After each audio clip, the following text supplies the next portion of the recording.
Let's talk about a good movie. I think it's a good movie. I know Schweitzer does. I'm interested to see what Bubs has to say. This is the second movie in the James Bond franchise, From Russia with Love.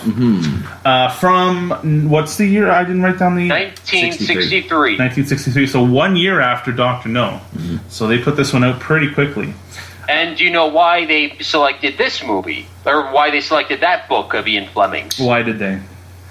John F. Kennedy compiled a list of his favorite novels, and From Russia with Love was on top. In fact, this was the last movie that he saw before he was assassinated. Huh. Yeah. He got an advanced screening at the White House, I believe. Yep. Yeah. Directed by Terrence Young, who also directed Dr. No. Starring Sean Connery, Bernard Lee, Daniela Bianchi, and Pedro Armendariz. Interesting to note before we get into the plot, the budget on the movie was $2 million, which is a lot for back then. Yeah. Because, that was actually quite a bit for back then. But it grossed $78.9 million. Really? So, incredibly successful movie. Wow. So, Schweitzer, why don't you take us through, bit by bit, the plot of From Russia with Love? Well, we start out with James Bond being strangled to death by Spectre assassin Red Grant, but it turns out that this is just a test and that it's not really Bond, but Spectre went through the effort of disguising somebody like Bond just to kill him, so good use of your money. It's like we need a guy to train our assassins against Bond, who's the most highly skilled agent in the world.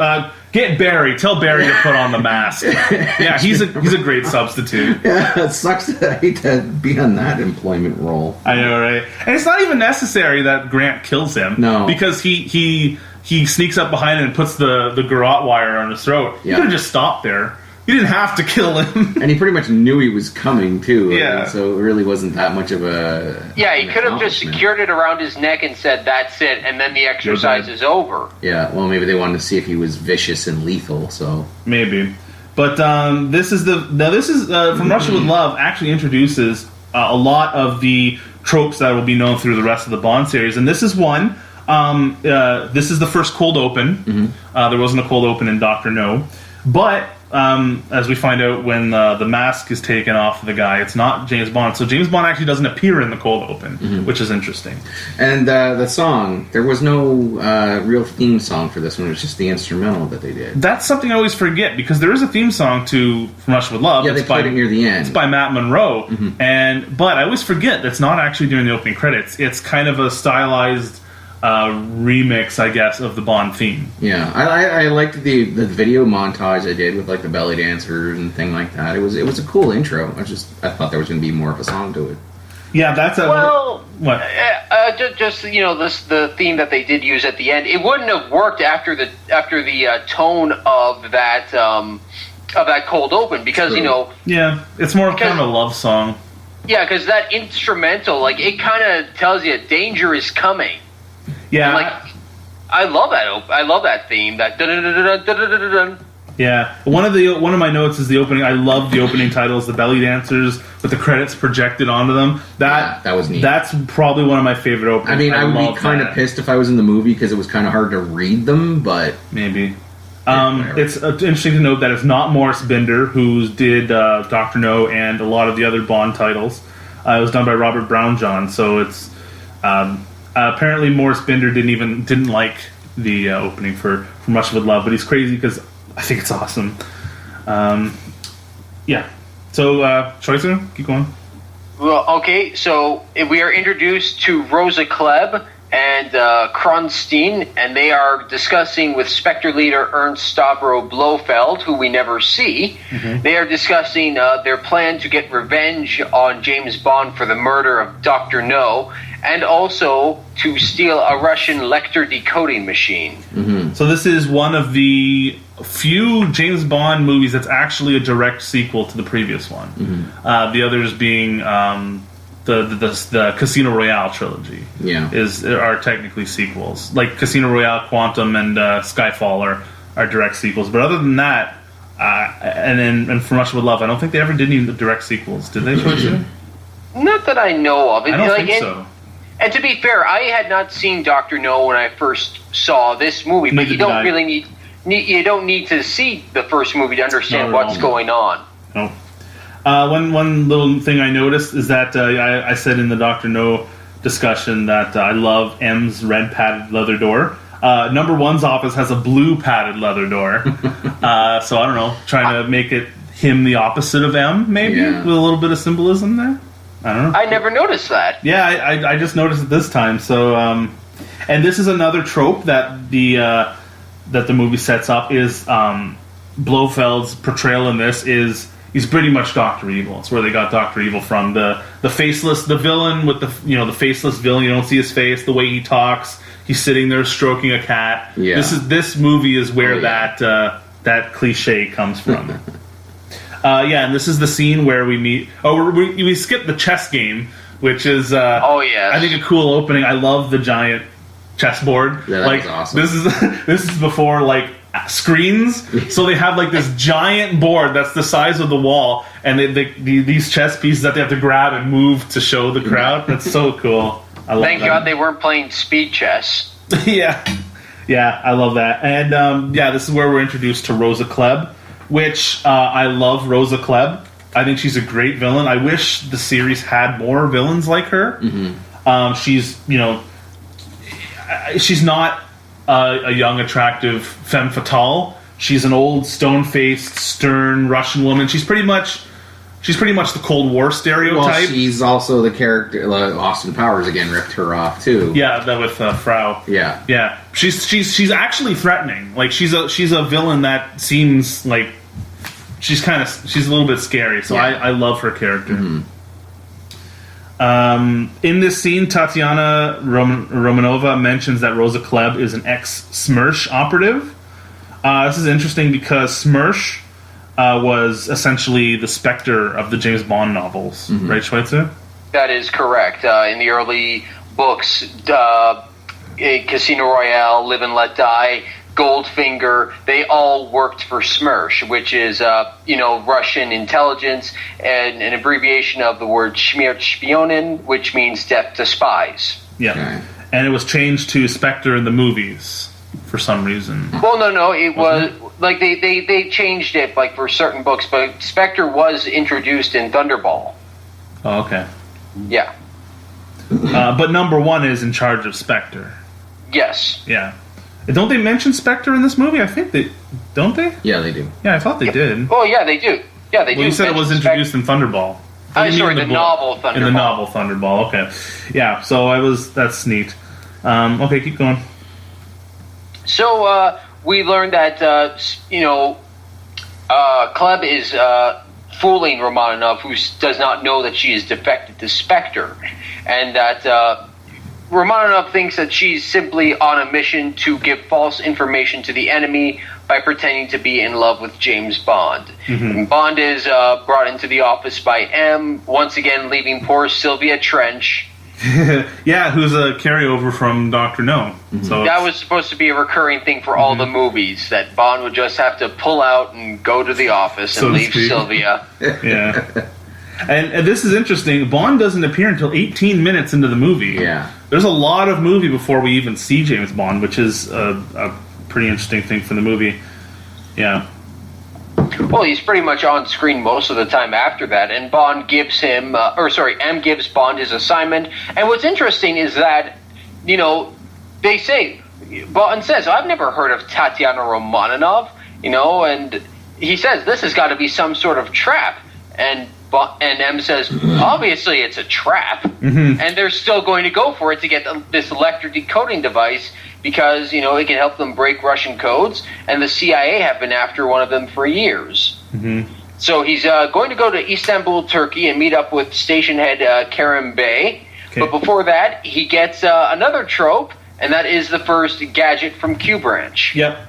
Now, there might be a little bit of argument over the first gadget in the movie. It's actually Bond's pager. Yes. Where he's with Sylvia Trench and he gets a page from M to call him. Mm-hmm. And I looked it up, and this movie was in 1963. I've read that they say that James Bond, the pagers were in James Bond before they were invented, but that's not true. They were invented in the 1950s. but only doctors had them. Right. So they were a thing, but they weren't. It wasn't that I would everybody assume had a car pager. phones are relatively the same thing too. Yeah, I wonder when car phones came around, because he had one. He had a phone in his car. Yeah. So Desmond Llewellyn comes in playing Q for the first time. In the last, he was played by Peter Burton. Or I don't know if it was the same character, but he filled the same role. So we see the first gadget in the scene, which is the briefcase, which is a pretty iconic James Bond gadget. Comes with a throwing knife, collapsible gun, which Bond uses like twice in the movies. Normally in the movies, Bond like uses his gadget like once and then throws it away, but he gets a couple uses out of the gun. 50 gold sovereigns, which I always thought was weird. It seemed random. Yeah, I know. It's like, here's your spy briefcase. There's money in it. Like James Bond has never needed money in any of his adventures. He always has money, and it's so weird that it's like, there's like 50 gold pieces hidden in this briefcase. I assume because weird. maybe no matter where he ends up, the gold will be valuable in any country. Maybe, but James Bond's never needed money on any of his missions, except to bribe them later. But I mean, it comes in handy here. But that's one thing with the gadgets in James Bond movies. It always seems like they're reverse engineered. Mm-hmm. Like he gets a gadget specifically for one very specific situation he'll need later, and he never uses it again. Yeah. Tear gas in a can of talcum powder with a trick lock to set it off, and his pager. Oh, and I also got here that the Bond car is a Bentley Mark IV. None of us are car guys, but that's the Bond car in this movie. Mm-hmm. So, the only other note I have on this scene is one little detail that I love. It's so cliche, but I love it. M walks in with a giant file folder marked "secret" in big bold letters, which is like something out of Get Smart. It's like somebody walking like in the bank sack with the dollar sign on it. Dollar sign on it. Yeah, that's one little detail that I got a kick out of. All right. Okay, so Bond heads off to Istanbul, where he meets one of Karim Bey's, 27 sons. And I figured that you would like this part, Wrecker, with the little exchange of dialogue to make sure that they know, who is who. I carry a lighter thing. I figured Wrecker's got to love that. I've got that on my notes here. Code words. Can I borrow a match? I only have a lighter. Better still, until they go wrong. I love the little simple spy things that these early Bond movies do. Also, Bond searches his room in Istanbul for bugs. I just him walking through the room with the Bond theme playing, him looking behind paintings and on the bottom of the phone. I love that stuff. We're 2 for 2, by the way, of Bond being followed from the airport to where he's going. Oh, that happens more times. How does this guy? Can he never come into a country secretly? There's always somebody on his ass. Everyone. This is this interesting thing that Bond has throughout the series. Sometimes he's James Bond's secret agent. He can kind of get around without being seen. But in most of the movies, he's international superstar James Bond, who's on every magazine cover and everybody knows his name. He's the worst. Bond is actually the worst secret agent of all time. I was going to say, how are you a secret agent if everybody knows Everybody knows who he is. Everybody knows where he is at all times. And every time a villain goes up and is like, the famous James Bond. It's like, he's like Bruce Wayne. Like, he's the worst spy ever, but whatever. Yeah, everybody, they never want it, seem to Bond goes to Istanbul and he's followed. They're like, oh, we must have a leak in MI6. They know him here. No, he doesn't care. Yeah. And whenever there's a trap, he always just goes along with it. In Dr. No, he knows that. He calls the embassy and it's like, did you send a car for me? No, we didn't. Oh, okay. And he goes with the people anyway. Well, and it kind of makes the whole plot scenario in Skyfall a little laughable when you think about it, because, they stole a hard drive with all our agents' names on it and where they are. Well, if it's like any other James Bond movie, they don't really need that. They just go on Twitter and probably find them now. Hashtag look out, Dr. No. He's the most visible secret agent ever. Yeah. It gets way worse in the Moore films. Moore is just he loves being seen. James Bond, like a little Facebook pin thing. James Bond is at secret hideout. Yeah, he does status updates with the GPS on. Yes. Yeah. All right, Schweitzer, what next? Okay, so Bond arrives in Istanbul. He meets Karim Bey. And we also see that Red Grant, or just Grant, is in Istanbul too, because once Bond gets the Lecter, Grant has orders to kill Bond. Like I said, the retaliation for Dr. No. So Grant killed... This is very interesting. It goes back to that old Cold War mentality of East versus West. Grant kills one of Bond's Russian followers, and the Russians retaliate by trying to bomb Kerim Bey's office. Mm-hmm. It's like, way to be subtle, guys. Yeah. And exactly. So Bond and Kerim head to a gypsy camp. Mm-hmm. Yeah, and there's a lot of time we get spent to in see this this gypsy camp.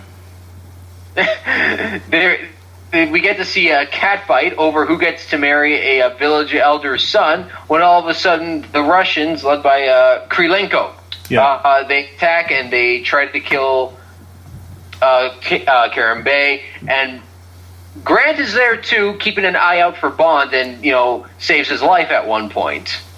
I want to play a clip here just of the music during this gypsy camp fight scene.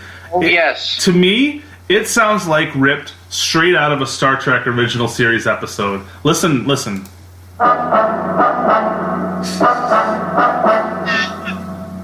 Picture Kirk fighting a Gorn to this. Oh. It takes a while to get going.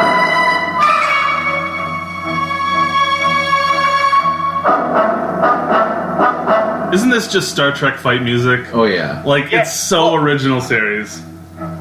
Well, funny thing is, you talk about the music. Yeah. When the Russians attack, and this music also plays when 007 takes the Lecter, that dun dun dun dun dun dun dun dun dun. Yeah. That theme is played constantly throughout the James Bond movies up until Moonraker. Yeah, it's a very commonly repeated piece of John Barry score. It's good music. I love it, but. Mm-hmm. Oh. One of my notes is at this point, I'm having trouble following the movie. Why are they at the gypsy camp? Mm-hmm. Who is Kerim Bey? They never really say, I don't think. Why do they want Kerim Bey dead? And why hasn't Bond... It's been 40 minutes in the movie. Why hasn't Bond met Romanova yet? why are they at the gypsy camp at this point? Remember, after they go to... Bond goes to Kerim's office and he says, redecorating. And, they tried to catch me at my bed, but unfortunately, the woman was distracting me. And, because he was going to get a blowjob, he didn't get blown up instead by the Russians. And he tells Bond, it won't be safe for you to stay at the hotel tonight. So they go to the gypsy camp where they're ambushed. Yeah. Yes. I don't know. I think I like this movie, but this watch I was having trouble following it. Mm-hmm. Who is Kerim Bey? I know is he a secret agent in Istanbul? He's the head of the Station T Turkey. Oh, okay. M clearly says that. Okay, well I must have missed it. I was just having trouble following the movie a little bit at this point. Oh no, there's things I have trouble with too, but we'll get to it. Yeah.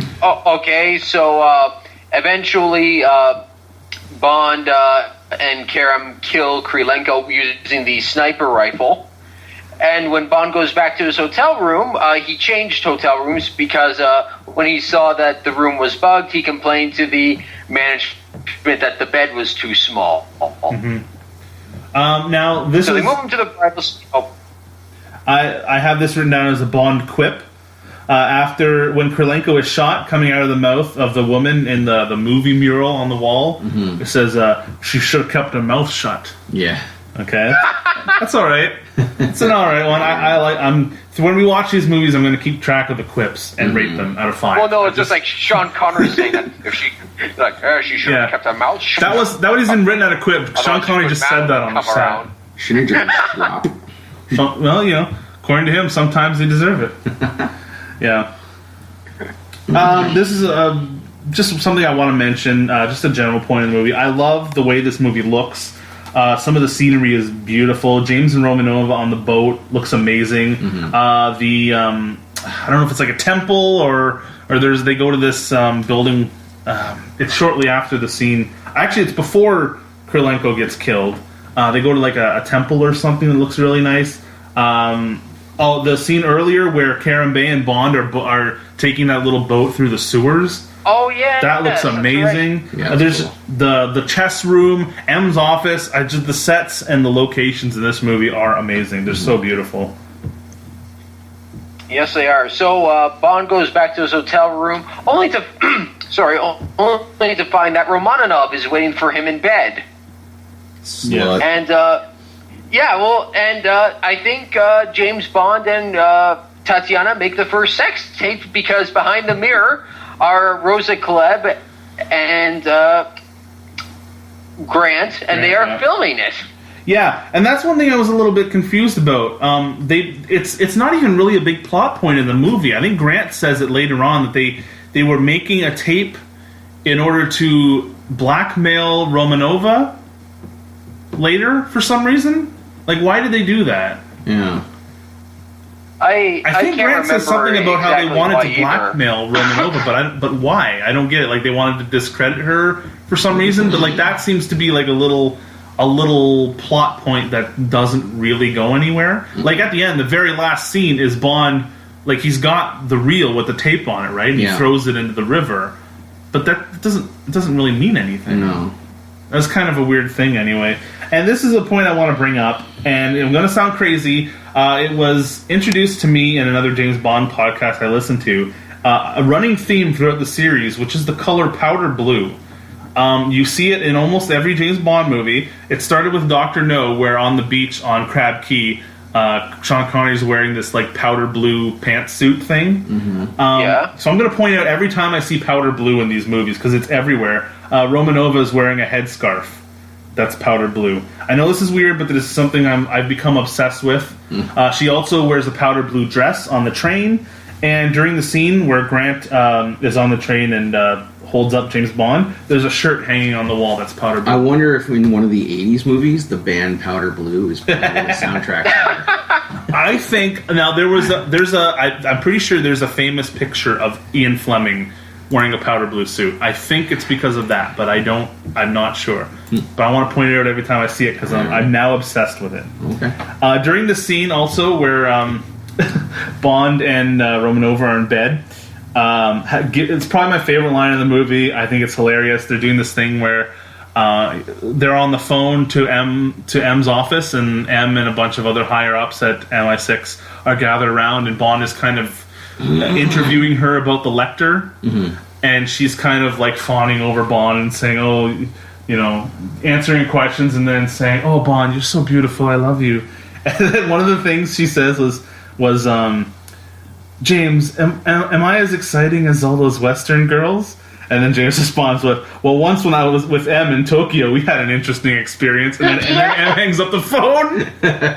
So I think Bond and M totally tag teamed some chicks in Tokyo one time. Yes. I never they went to a brothel and rent a train. Yeah. There you They go. ran a train through Tokyo. I don't know, it's just one of those little lines that I probably have missed all last time I watched it, but I thought that was hilarious. All right. So then they decide, okay, we're going to tell... The merchandise appears genuine, so Bond and Karen agree. We're going to take it. We're going to tell Tatiana we're going to take it on the 14th, but in reality we're going to do it on the 13th. I don't know why they did it like that. Maybe just to surprise her in case like the trap was set for that day or something. So they do that. They take the Lecter, and they immediately escape onto the Orient Express, where Grant is also waiting, and a Russian agent who recognizes Romanov follows them because he thinks that she is defecting.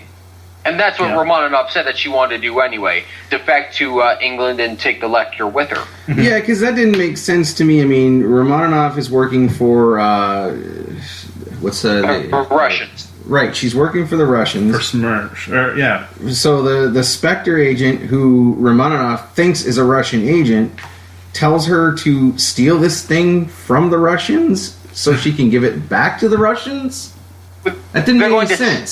Sell it back to the Russians. They're going to sell it back to the Russians. I know Spectre is, but as far as Romanov is concerned, she's working for the Russians. So why is she taking something from the Russians only to give back to the Russians? Like, why are they... She essentially thinks she's just ripping them off For what reason, though? Yeah, false information to the enemy. But yeah, no, that now that you mentioned that is a very good point that I hadn't thought of. It's like she must be wondering, like, how is this going to get back? Like maybe there was I don't know, because she says, "Oh no, look out! It's Baines, the Russian security man," and Bond's just like, "Come on."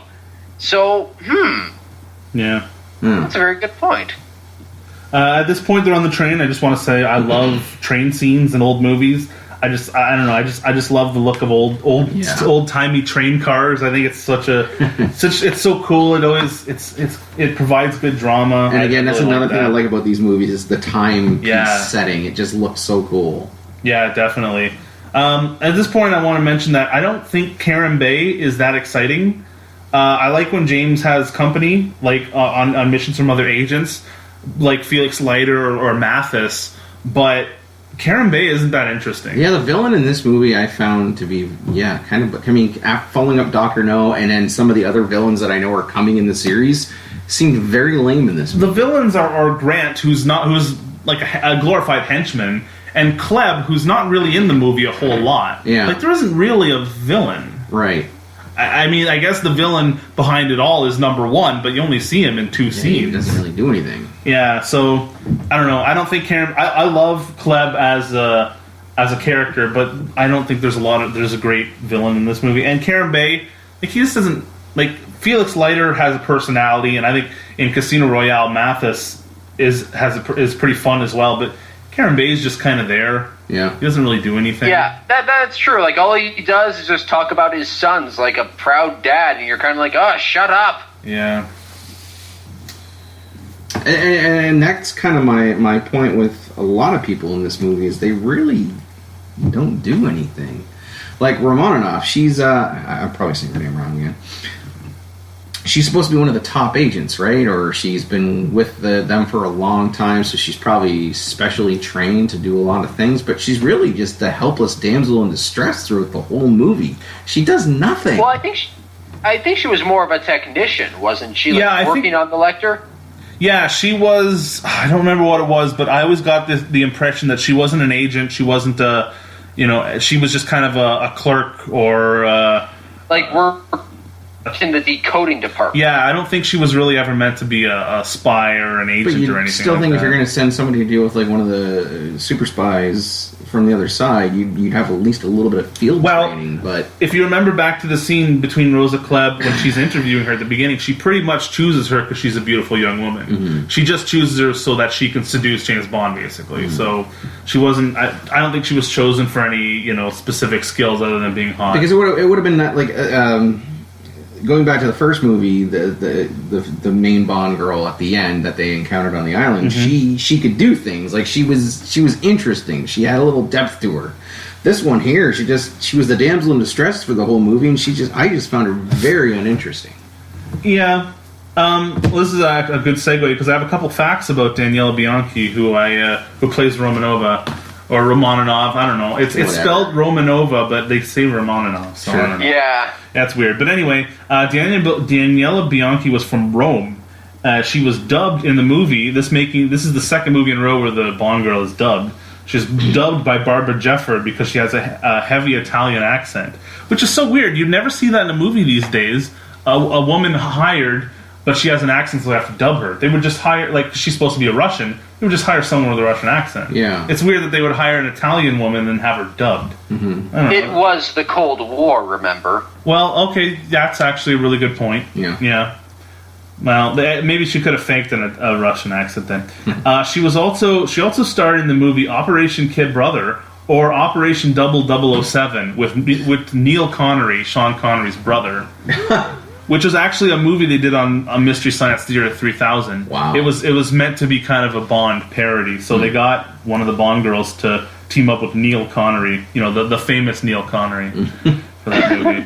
And one personal point I have about Bianchi, I think she's one of the underrated Bond girls as far as looks go. I mean, as a character, she's not that interesting, but I think she's absolutely gorgeous in this movie. And maybe because she didn't she didn't show off the goods as much as some of the others. She dresses more conservatively, I guess, because of the time. But yeah, like when you think of Bond girls, I mean, no one really thinks of Romanova. Yeah, because in the first one, the girl was running around in a bikini half the time. Yeah. So I think she's probably one of the best looking Bond girls. I think she's amazingly beautiful. She's still alive, actually. She's 73. So, interesting. Okay. They're on the train now, I believe.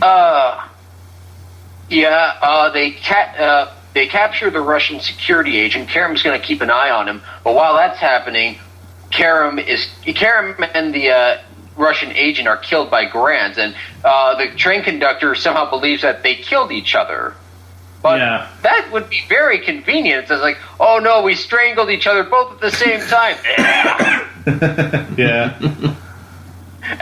And then, I found it funny, like, we'll have to keep this from the other passengers. It will be very difficult. And Bond just hands them money. And I just thought it'd be very funny. It's like, it's still going to be very difficult. Okay, this is only going to keep it from the first guy. I don't know about the other three. Yeah. The kitchen staff are going to find out. That goes back to my point about the gold sovereigns. Like, he was going to bribe him and say, oh, shoot, I have to go get my briefcase. All my money's in there in a secret compartment. No, he just hands him a stack of bills. Like, Bond's got money. There's this scene, I don't really remember the context of it, but Bond kind of slaps Romanova and roughs her up a little bit. Because she thinks, he finds out or he believes that she's a double agent, or she's betraying him. And well, remember, you have to remember, he's telling her, like, all right, you're doing this under orders, because him and them know this is a trap. Yeah, that's true. They know. So yeah, he knows right at the start that she's going to betray him. And sorry. No, I didn't say anything. He kind of slaps her, throws her around, roughs her up a little, and it's a little bit uncomfortable. But I think you got to remember, he's a spy doing his job, and she's at that moment. She's not a woman to him. She's an enemy. Yeah, she's a traitor. Well, not a traitor. I mean, she's like you say, an enemy. And I just noticed that because a lot of people complain, and a lot of it rightly so, especially in Goldfinger, about Bond being violent towards women, and it happens. But did they complain then, or are they complaining now? I think that was always kind of a complaint about Bond, is that he was always kind of a little rough when it came to the ladies. But I mean. But if it is an enemy, isn't it kind of elevating them up to his level by treating them just like he'd treat a male agent? Yeah, I guess so. But we got to remember, Bond is supposed to be cold, calculated. He doesn't see this woman, like, he doesn't have feelings for this woman. Right. He doesn't see her as, a love interest. She's a traitor. Right. Well, she's a traitor to him. She's setting him up for a fall. I mean, he's treating her just like an enemy, and then he'd treat a male agent the same way, or smack her around and get what he needs to get out of her. So, like I said, it's a little bit, makes me a little uncomfortable, but there's context to it. Yeah. So. And to be fair, he only smacks her once, and that is because he thinks that she's too. Well, yeah, like he shakes her, and he says, "I will do worse to that if you don't tell me."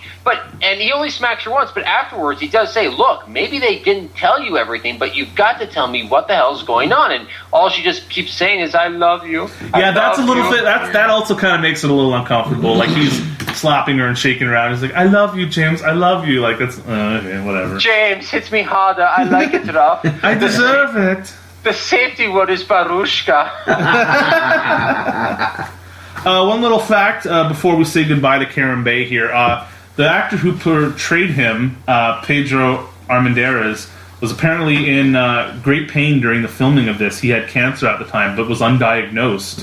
And he shot himself before the premiere of the movie. Damn. He was in great pain, apparently. This is the last movie he shot, and he killed himself just before the film premiered. So that's pretty sad. So we got Bond on the train being confronted by Grant. Yeah, well, remember, the train was supposed to stop, but they were supposed to get off and meet Karam's son, but it didn't happen. Yeah. And in fact, the scene where the train passes, you see a man standing in a field, right? Mm-hmm. Yes. That's Ian Fleming. Oh, really? I didn't know that. That's cool. Was he wearing powder blue? I don't think so, but he could have had a powder blue undershirt or something. Yeah, maybe his underpants. So Bond meets up with one of Karam's sons, explains, "Look, your father's been killed. You've got to contact him immediately because we have to make a change of plans, and they're stationed Y Yugoslavia, and they're gonna meet Zagreb. That's where it is, in Zagreb. But Grant is listening nearby." And so when he gets off, he meets the agent, Nash. Yep. Does the whole I carry a lighter shtick, kills that agent, and meets up with Bond, and he's now pretending to be Nash. Yeah. And in fact, I think when he finally becomes Nash, is this the first time that we hear Grant speak at all? Well, he talks to the guy that he kills. Well, yeah, but you can't really hear his voice either. Does he say anything in the car when he's with Kleb? No, she just says, "Who else would the Russians suspect but the British? Yeah. The Cold War would be very hot." Or something like that. Yeah, this might be the first time he talks. Which is kind of a Bond trope a little bit. The main henchman who doesn't say anything. I mean, that was Oddjob's thing. So. Yeah. And then Bond has this confrontation with Grant on the train where Grant knocks him out, and he's got a gun pointed on him. And then this is a Bond trope: the villain explaining the plan to Bond before killing him. He does the whole thing where he's like, "Well, I'm going to kill you anyway, so I'll tell you everything that's going on." That Bond trope is started here. If I had a nickel for every time that Spectre actually had an opportunity to just snatch the Lecter and kill James Bond, and mission accomplished. Holy crap! In this movie. Well, it's kind of a staple of the series. Now, this is a question I wanted to ask you guys. This is something I didn't get. Bond tricks Grant into setting off the tear gas. Mm-hmm. He tries to bribe Grant, and he says, "My suitcase up there has 50 gold sovereigns on it. Get it for me." And then he opens the briefcase, and then he takes out the sovereigns and gives it to him. And then Grant says, "Well, do you have any more?" And he's like, and he says that he has them in his other briefcase. He opens the briefcase and takes out the strips of gold sovereigns and gives them to them. Then when Grant asks if there's more, in his other case, Grant opens it and sets off the tear gas. So Bond had two briefcases? No, that was Nash's. The other briefcase that he had, it was an identical briefcase to his. Yeah, it was an identical briefcase. I didn't get that. I thought for some reason Bond just had two briefcases for some reason. Oh, no. Yeah. So he must have been really lucky that Nash had set up that tear gas canister in before, and what if Nash had already spent the sovereigns on hookers or something? that would have screwed him over pretty bad. Yeah. Well, like Bond said, it was a standard kit. Now I got to ask you, what did you think of that fight scene between him and Grant in the train? I liked it. I like close quarters fight scenes in these movies, in Bond movies. I think it was really good. Well, really, I liked it too, the lighting, because at one point Grant shoots out one of the lights. Yes. And also, there's no music. Yeah, that's true. It's just the sound of the train and them trying to kill each other. And the way that Bond does it at the end is pretty violent. He gets that knife from the briefcase, stabs Grant with it, and then strangles him. Yeah, he garrots him with his own wire. Yeah, it's pretty brutal. I love close quarters fight scenes. This one's pretty good. Mm-hmm. So then, after Grant is killed...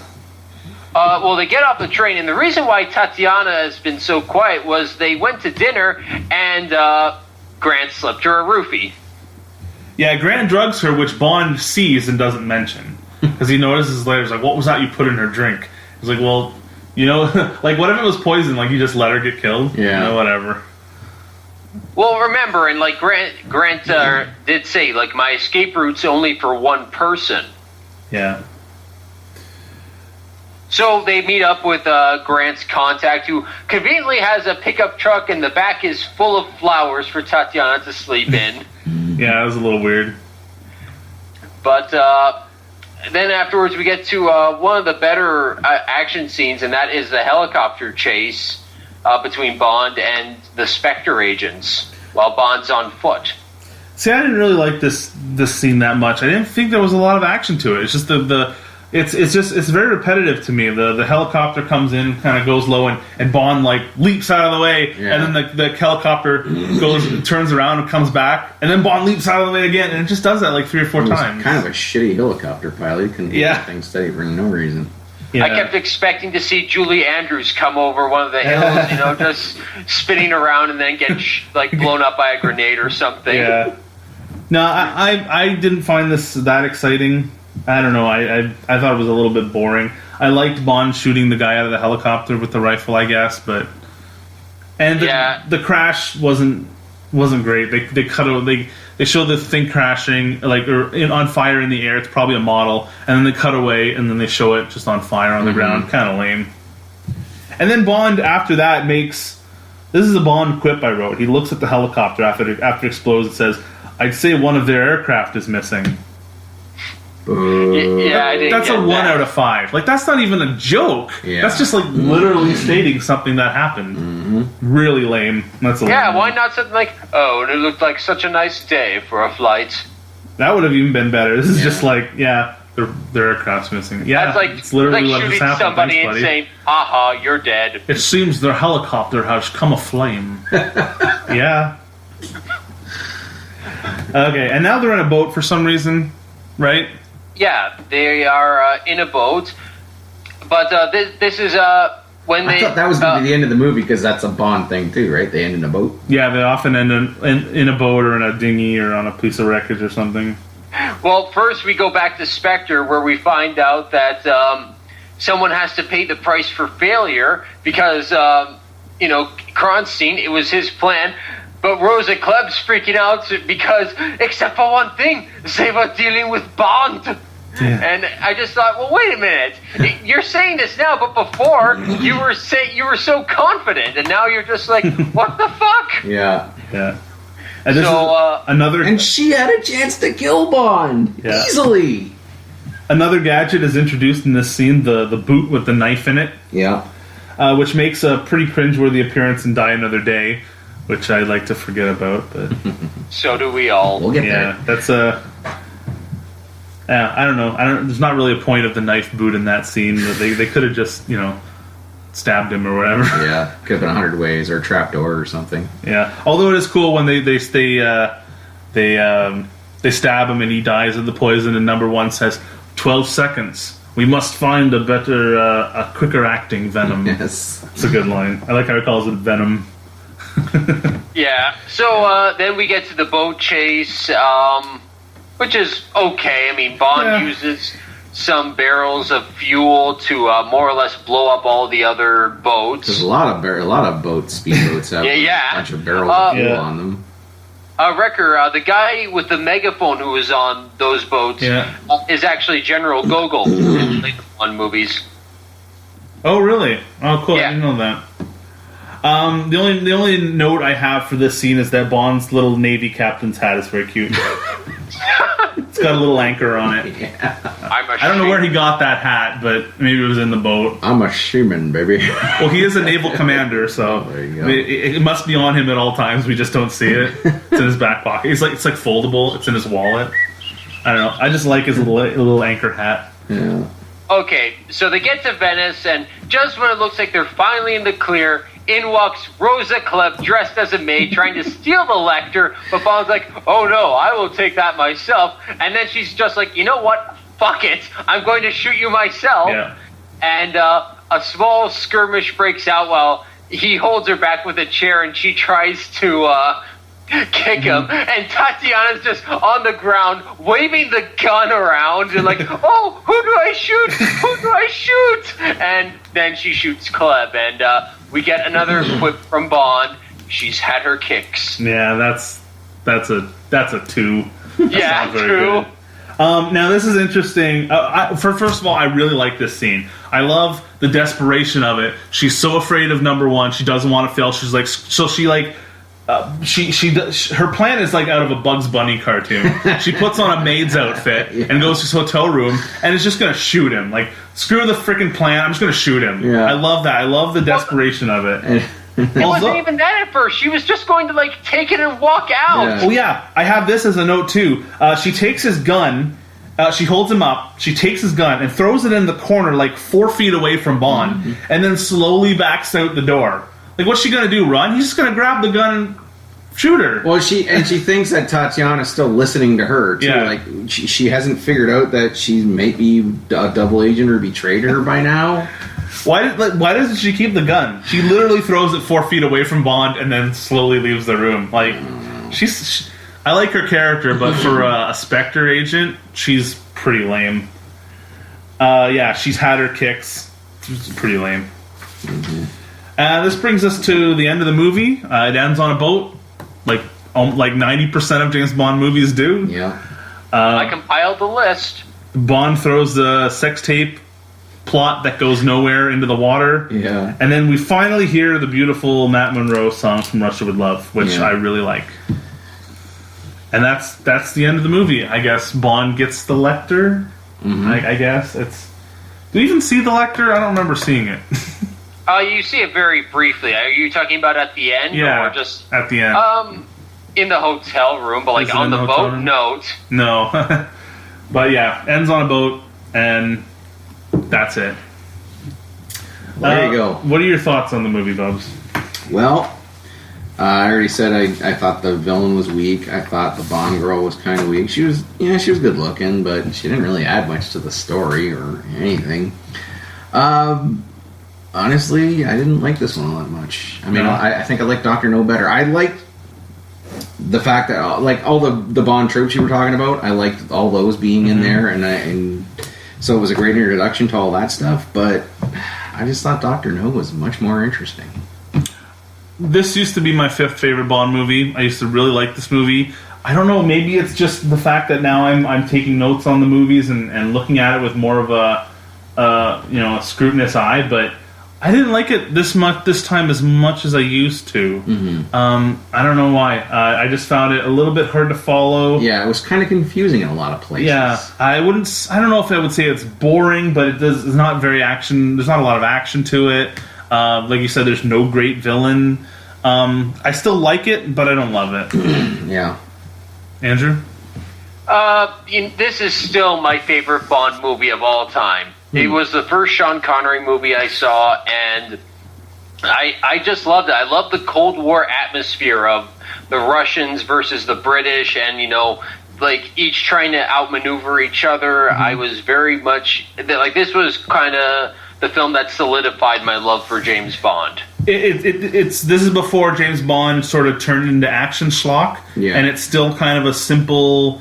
a chess game, just like they were projecting it as. It's kind of more of a basic spy thriller kind of thing. So I like that, but I don't know. I didn't like it as much as I used to. But I still think it's good. It'd be in my top 10. See, I'm looking for more of the action schlock that James Bond, because that's kind of what it became synonymous with to me. So maybe that's, I don't know, maybe it's just me. I didn't hate this movie. I didn't not like it. I just, so far out of the two, I prefer Dr. No. Okay, no, because originally I thought you were saying that you just didn't like it at all. No. I would say I still enjoyed it. Okay, no, that's good. I would say now that I've rewatched them recently, I think I like Dr. No a little bit better, but I still like this movie. It'd be in my top 10. I think.